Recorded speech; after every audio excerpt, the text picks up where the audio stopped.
মঙ্গলবার ছিল প্রথম দফা নির্বাচনের পূর্বে নির্বাচনী প্রচারের শেষ দিন। প্রত্যেক রাজনৈতিক দলের চমক যেমন ছিল, তেমনি উত্তর দিনাজপুরের রায়গঞ্জ বিধানসভার কংগ্রেস প্রার্থী মোহিত সেনগুপ্তের হয়ে এদিন ময়দানে নামলেন প্রয়াত কংগ্রেস নেতা তথা প্রাক্তন কেন্দ্রীয় মন্ত্রী প্রিয়রঞ্জন দাসমুন্সির পত্নী তথা কংগ্রেস নেত্রী দীপা দাসমুন্সি এবং তার সাথে ছিলেন তাদের পুত্র মিছিল দাসমুন্সি। বিশেষত এদিনের প্রচারে সবথেকে নজর কেড়েছে প্রিয়রঞ্জন পুত্রের উপস্থিতি। এদিনের হুটখোলা গাড়িতে প্রচার সঙ্গে সুসজ্জিত বাইক র্যালি রায়গঞ্জের কসবা মোড় থেকে শুরু হয়ে বোগ্রাম মোড়ে শেষ হয়। এদিনের এই প্রচার শেষে সংবাদ মাধ্যমের মুখোমুখি হয়ে কি বলেছেন দীপা দাসমুন্সি শুনুন। কেমন সারা পেলেন?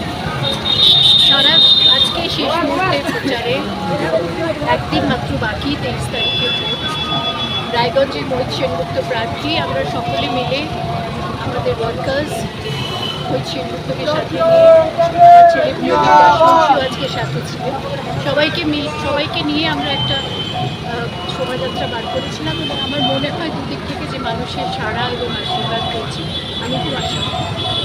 আজকের মিছিলকে দেখা গেল, কি এই চমকটা মানে কি মনে করে আপনার? কোনো চমক নয়, ও ভোটার, এখানকার ভোট দিতে এসছে। ভোটে নিশ্চয়ই আমি মনে করি রায়গঞ্জে মোহিত সেনগুপ্ত ছিল। তবে আসন্ন নির্বাচনে রায়গঞ্জের মাটিতে কংগ্রেস তাদের হারানো জমি পুনরুদ্ধারে কতটা সক্ষম হয় এখন সেটাই দেখার। উত্তর দিনাজপুরের রায়গঞ্জ থেকে শ্যামলেশ তরফদারের রিপোর্ট, টাইমস 14 বাংলা। আরো নিত্য নতুন ভিডিও পেতে এবং তথ্য জানতে আমাদের ফেসবুক পেজকে লাইক ও ফলো করে রাখুন। সেই সঙ্গে টাইমস 14 বাংলার ইউটিউব চ্যানেলকে সাবস্ক্রাইব করতে ভুলবেন না।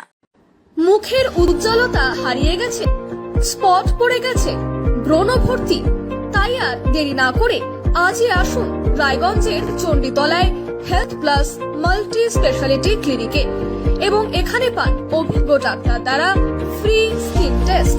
আরো বিস্তারিত জানতে যোগাযোগ করুন 9674895169 এই নম্বরে।